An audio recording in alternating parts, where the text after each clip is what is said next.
In this video, we are going to create a small Python web application with Flask and Docker.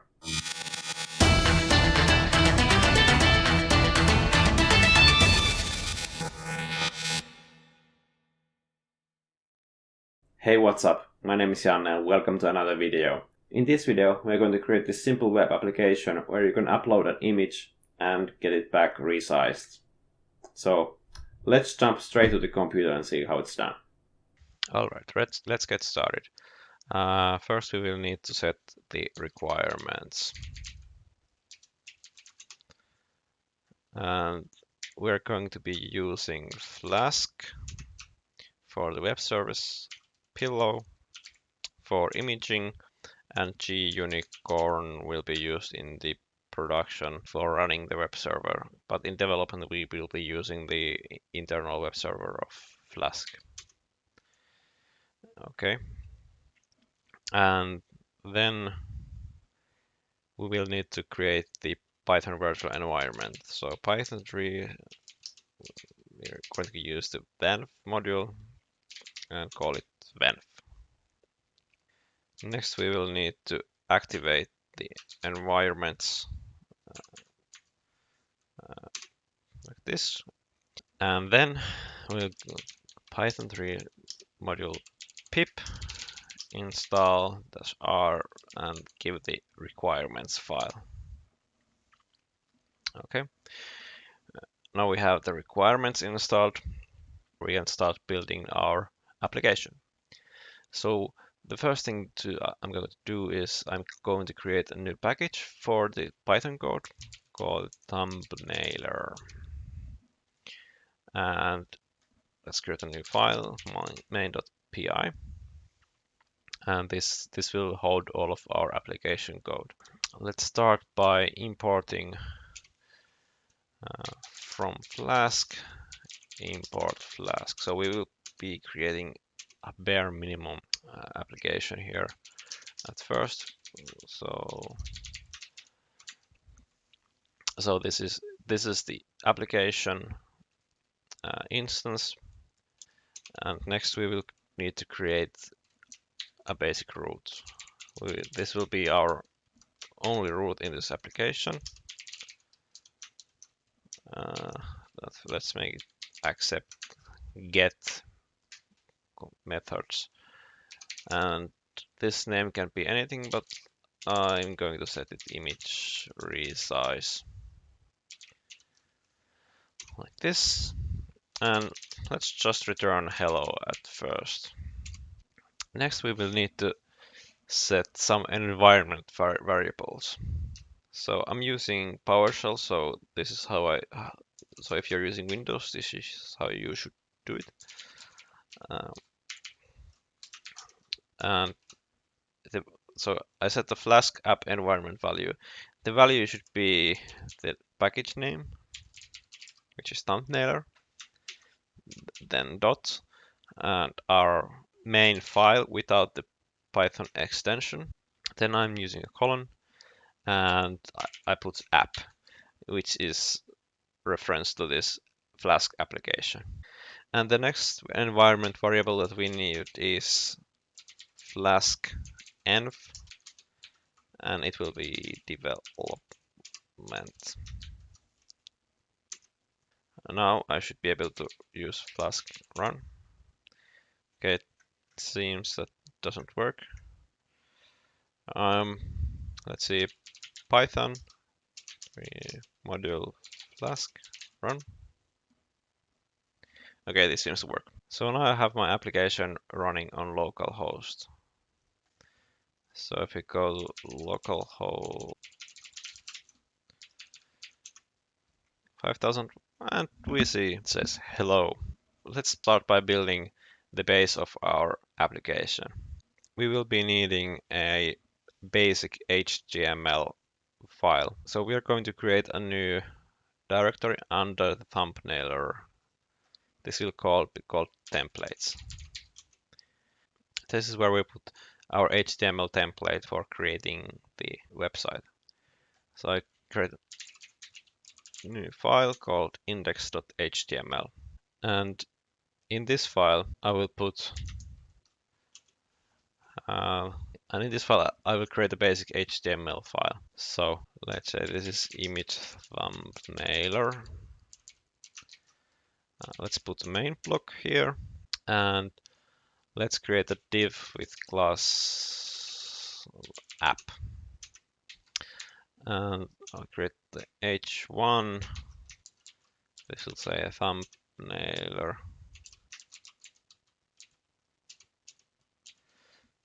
Thumbnailer, it's difficult to write. Then let's say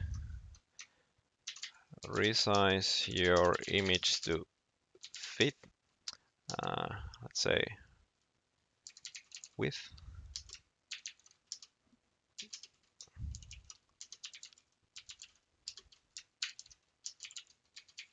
So this is specific Jinja 2 templating, and these values will be replaced by the Python code. Next, let's create a new form. Form method will be post, and the enc type value will be multi-part form data. So next we need to have an input. Type is file, and name is also file. And let's put another input. Type equals submit. Value. This is what we'll read in the button. So this will be, let's say, resize. All right, now we have a basic template. So let's get back to the main application. Let's get some environment values. So I'm going to import the OS library. And let's set this image width is os.environ.get image width, and let's say the default value is 300. We need to change this to an int, and let's say image height.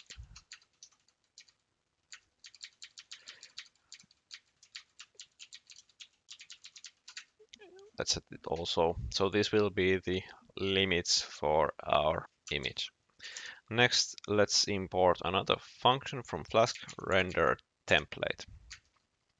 So this will now render the image or the HTML. So we'll replace this with render template and give the index.html. It knows how to find the value. And now we can add additional parameters. Let's say width equals image width, and height equals image height. Now if we save this and go back to this one and refresh, we have the basic application. It doesn't work right now, but we will fix it in just a moment. The next thing we need to do is to add some logic. Let's add another method to this. This is what the input form will return. So next we will need to import something else called request and let's say redirect. So if the request.method equals post, then we will check if it is a valid file. So if not is valid file, we will return a redirection to the original URL, which is this root. And well, we haven't yet defined this valid file, so def is valid file. So the first thing we need to, so like if we have file is not in request.files, we need to return false. So we didn't receive anything. Otherwise, we'll get the file request.files file, and if this is not false or it doesn't have a file name, we're going to return false. And otherwise, we are going to check whether this is an image or not. So let's create a separate method for that. So return is image, and let's give it the file name. And the stuff is image gets the file name, and we will get the extension. So the extension is os.path.splitExt file name. It will be the second value, and we'll make it lower. And then we will check if Ext is in .jpg, if a JPEG file. All right. So let's make a test here. So return valid file. Let's select the file, and it works. Let's do this check for invalid files first. I'm going to import one more thing, flash. So if we don't have a valid file, we will flash a message, invalid file. Okay, and then in this index file, we will add something here. So this is also Jinja templating for message in get flashed messages. This will return a list of messages and loop through them. And we will need to say here end for. So in this for loop we have the message variable if there are any. So let's just add the message on the page like this. All right, let's test with an invalid file. Let's resize without file. Okay, so we get this error because we have not set a secret key. So let's fix this. Let's add a new environment variable. This will be secret key equals os.environ.get secret key. So you can give it from the environment, but we will also provide a default value. So app.secretKey equals secret key. Let's try again. Invalid file. Okay. Now we're going to be using this one again. So I'm going to take this out, and I'm going to define this as get file.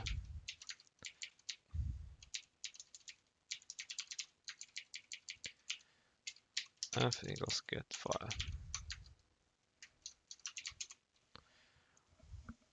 And next we will need to import some other things. So we're going to need bytes IO. So from IO import bytes IO, and from pill import image.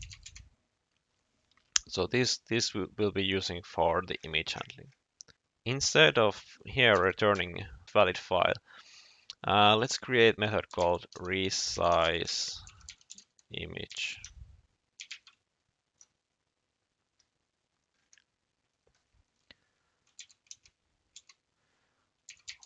def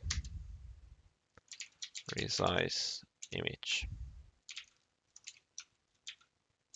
So first we will need to get the file. Let's see if we just print and return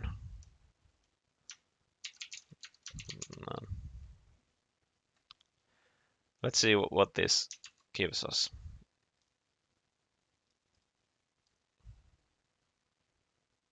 Okay, let's return and resize. So we see that we have a file storage object with a name and type, and this file storage object contains, or it works quite like a file. So we can read the image with the image.open from pill, but first we will need to transform it to a bytes.io object, and this will contain the image data. Next, we have image.thumbnail, and we will give it the image width and image height. This will do the resizing of the image. Then we will need a buffer. This is where we will save this image.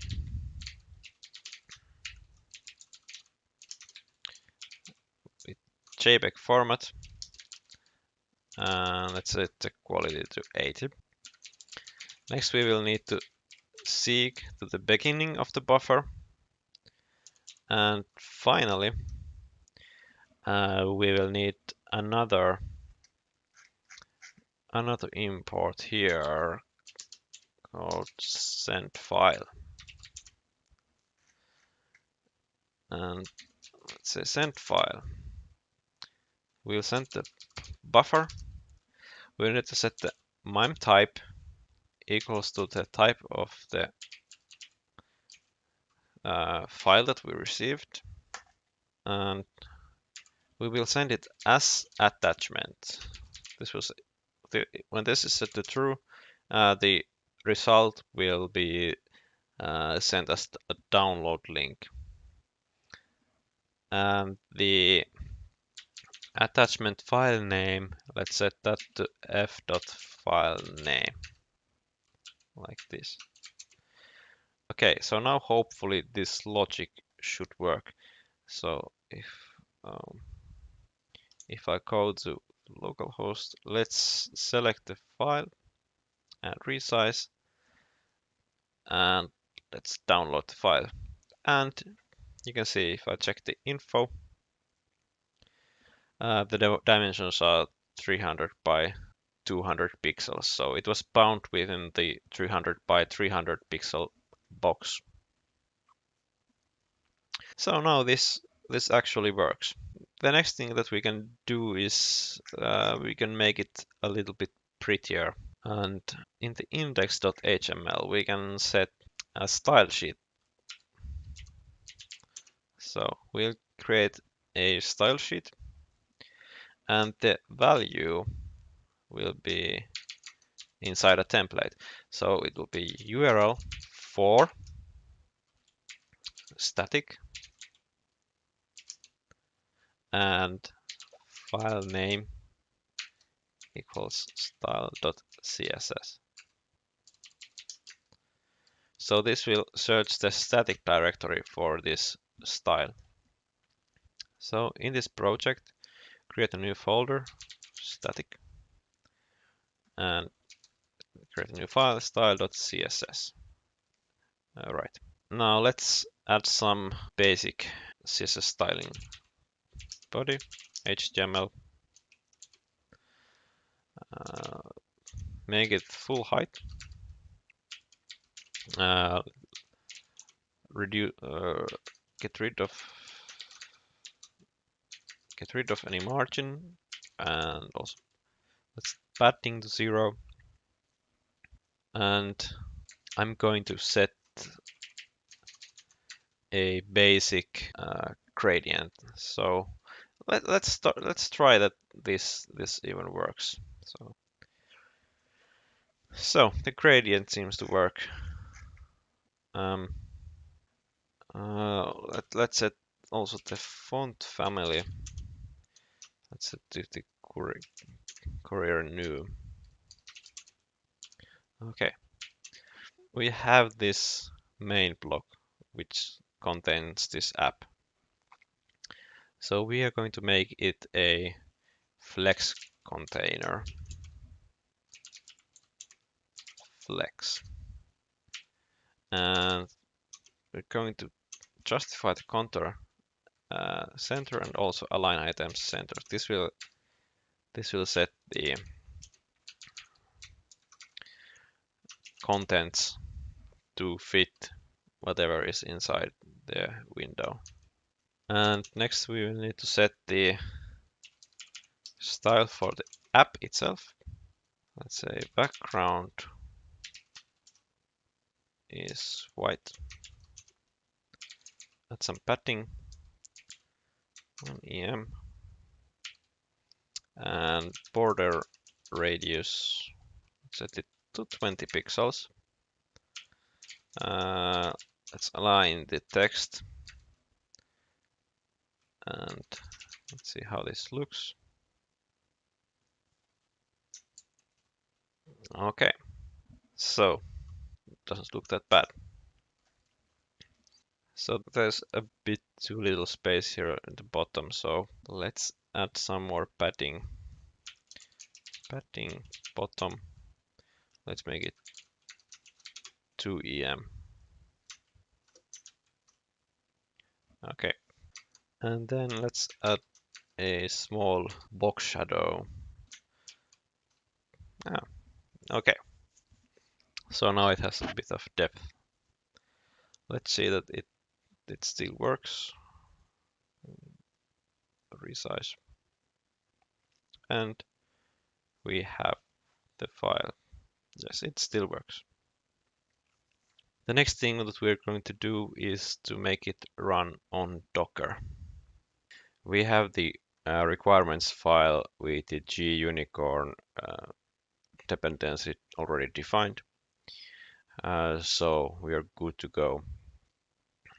So let's start, create a new file. This will be called Docker file. I'm assuming that you already have Docker installed. So the Docker file starts from the definition of the base image. So let's start from Python. Going to use 3.8 Slim. And we will start by copying the requirements to a temporary directory. And then the Python package already contains pip, so we can use run pip install with the requirements.txt. Okay, then we will need to copy the application code. So we'll use copy thumbnailer, and we will copy it to the thumbnailer directory under root of the container. And then we will define the command that will be run when the container starts. So this will be cmd, and it will be given a list of the parts of the command. So everything that you would separate with white space, you put inside quotation marks. So we will put the gunicorn. We'll give it, set the worker amount to 2 and bind the port 8080 to the container. Then, just like for the Flask development server, we will use thumbnailer.main app. So this is how the gunicorn will find the application. Now we are ready to build the container. I'm going to use docker build And this is the tag. We'll give it tag thumbnailer. And don't forget the dot at the end. And hit enter.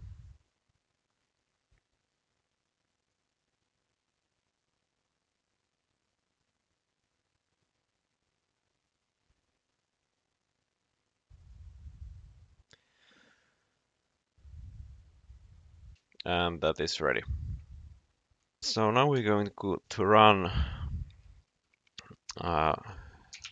docker run, and this will bind the port 8080 to 8080 on the container, and we will give the container a name, let's say thumbnailer. We'll run it as detached, and then specify the image. This is thumbnailer. This is what we just built. Okay, so it gave us the ID of the container. Now if we go to localhost 8080, we have this container running. So let's test it out. Choose the file and then hit resize. And if we open it, we can see that it works. Earlier we defined some environment variables in the application code, so let's get them to use. First, let's list the running containers.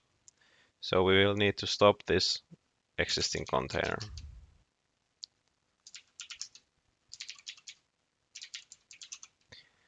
And let's also remove it. Now let's run a new container. Let's detached. Give the thumbnailer name. Bind the port. And then with the E flag we can set environment variables. So image width equals, say, 500, and also image height. Let's put that also 500. And finally, the image name, like this. Let's go back to the browser. And you can see it has changed the value here to 500 and 500. If I choose a file, hit resize, and download it, you can see that it's bigger. Check the file info. It's 500 by 333. So that's how you can use environment variables with Docker and Python. So I hope that you've enjoyed this little tutorial. If you'd like to learn something new about Python, post a comment down below. Don't forget to subscribe, and we'll see you on the next video. Bye.